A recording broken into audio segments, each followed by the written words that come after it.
नमो नमः। सुप्रभातम। दोस्तों, आज हम इस क्लास में स्वरों के भेद के बारे में पढ़ने जा रहे हैं।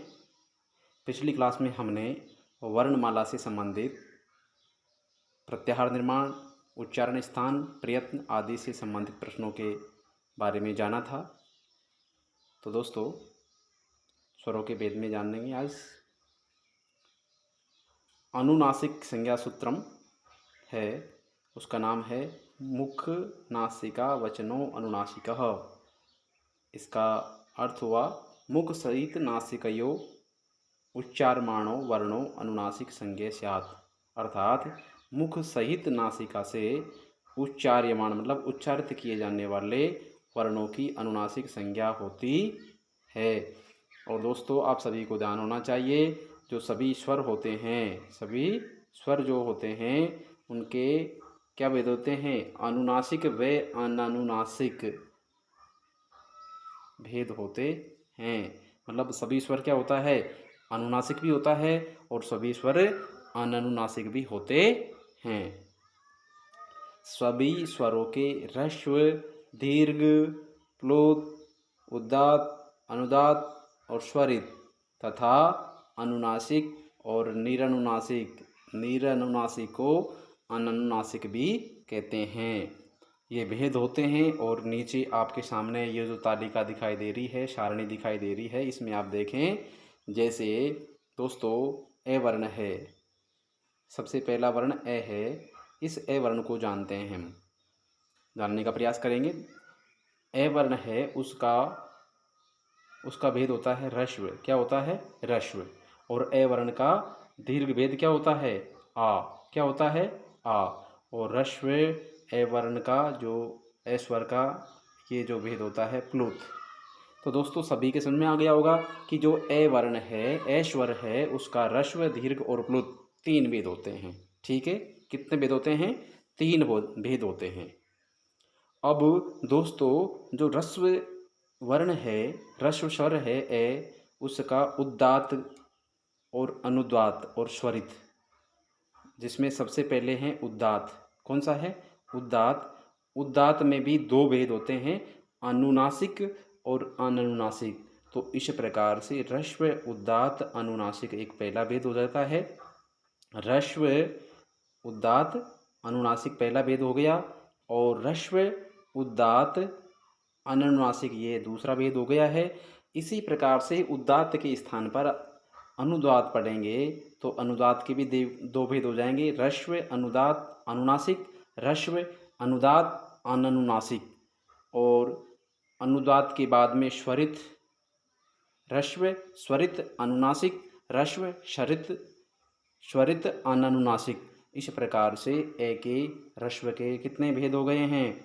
6 भेद हो गए हैं। कितने भेद हो गए हैं? 6 भेद हो गए हैं। ठीक है। और जो दीर्घ वाला रूप है वह भी ह्रस्व के भांति होगा। दीर्घ, उदात्त, अनुनासिक, दीर्घ, उदात्त, अनुनासिक, दीर्घ, अनुदात्त, अनुनासिक, दीर्घ, अनुदात्त, अनुनासिक, दीर्घ, स्वरित, अनुनासिक, दीर्घ, स्वरित, अननुनासिक। ये भी 6 भेद हो गए।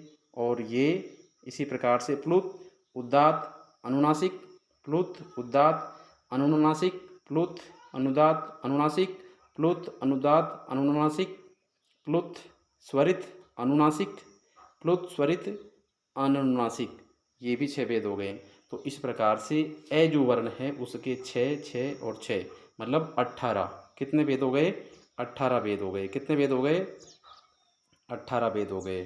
तो दोस्तों, ए वर्ण के कितने भेद हो गए? 18 हो गए। ठीक है, कितने भेद हो गए? 18 भेद हो गए।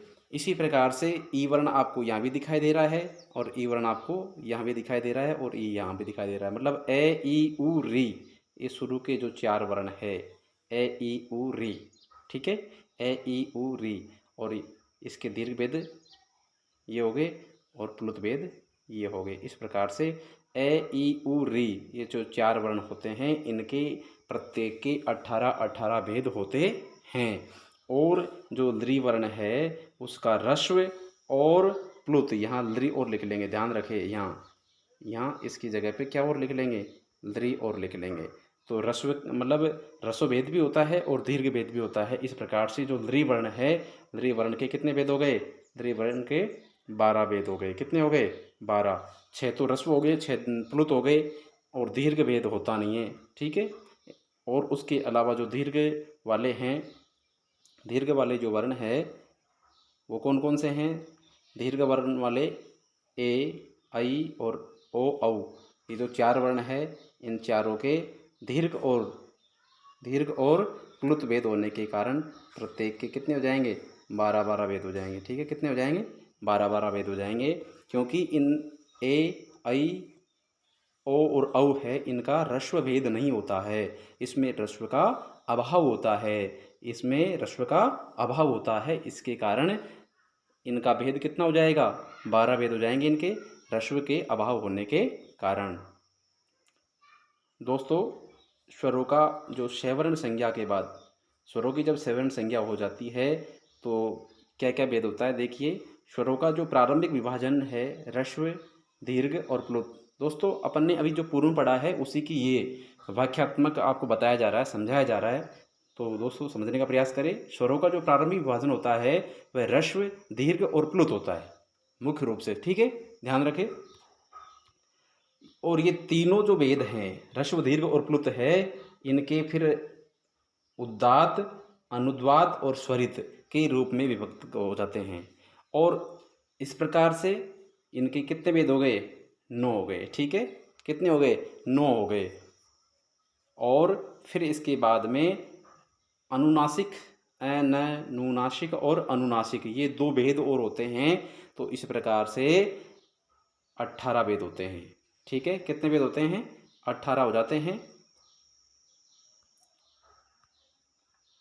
अब दोस्तों, 18 वर्ण कैसे, 18 भेद किस प्रकार से होते हैं, कैसे होते हैं, उसको पूर्व में समझ लिया है सारणी के अनुसार।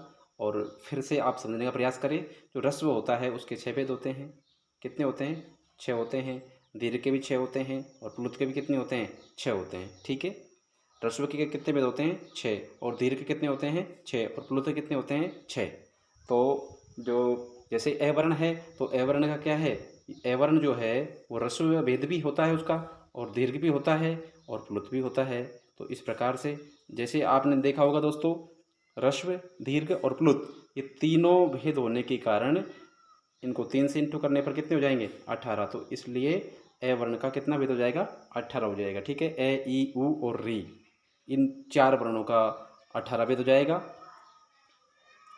मूल स्वरों को अननुनासिक, मूल स्वरों को अननुनासिक तथा मुख और नासिका से, मुख से और नासिका से बोले जाने वाले स्वर को अनुनासिक कहते हैं।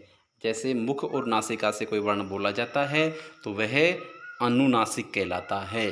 और अनुनासिक और अननुनासिक, ये 2 भेद माने गए हैं मूल स्वर के। कहा जाता है, अनुनासिक कहा जाता है। अब है दोस्तों, जो ए, ई, उ, री, ये जो 4 वर्ण हैं, इनके 18 भेद होते हैं, पूर्व में आपको बता दिया गया है। और जो लृ है वर्ण, इसके 12 भेद होते हैं। और कौन सा? दीर्घ का अभाव रहता है, तो मतलब ह्रस्व रहेगा और प्लुत भेद रहेगा, ठीक है। ह्रस्व और प्लुत 2 भेद रहेंगे। दीर्घ का अभाव होने के कारण, मतलब लृ का दीर्घ भेद नहीं होता है। तो 6 माइनस करेंगे 18 में से तो कितने बचे? 12। अर्थात ह्रस्व और प्लुत 6 और 6 12 हो गए। इस प्रकार से लृ के 12 भेद होते हैं। लृ जो वर्ण है, री और लृ, री और लृ, इन दोनों वर्णों की जब सवर्ण संज्ञा हो जाती है तो दोनों के 30-30 भेद होते हैं। कितने होते हैं? 30-30 भेद होते हैं। तो दोस्तों, यदि इस प्रकार का प्रश्न आता है कि सवर्ण संज्ञा होने के बाद री के कितने भेद होते हैं, तो आपको जवाब देना है 30 भेद होते हैं।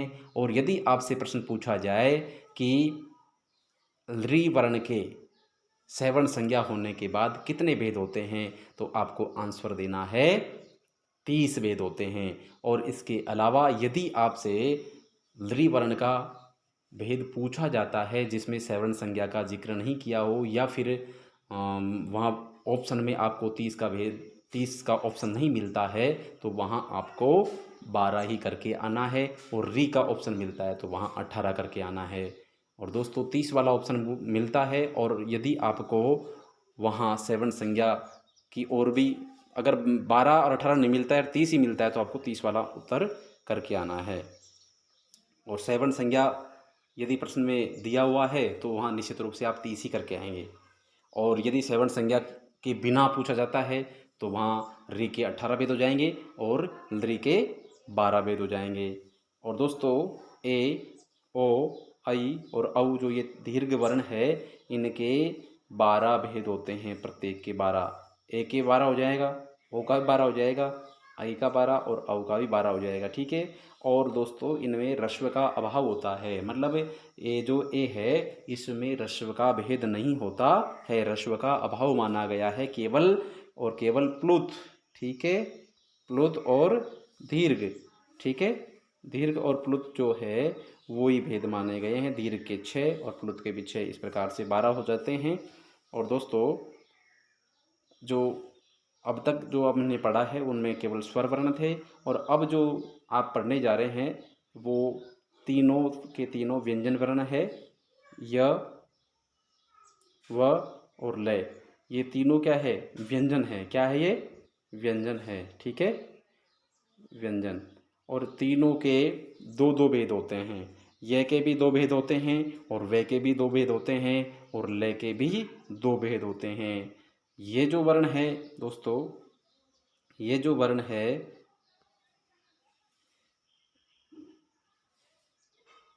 ये जो वर्ण है, एक तो ये और एक ये, ठीक है,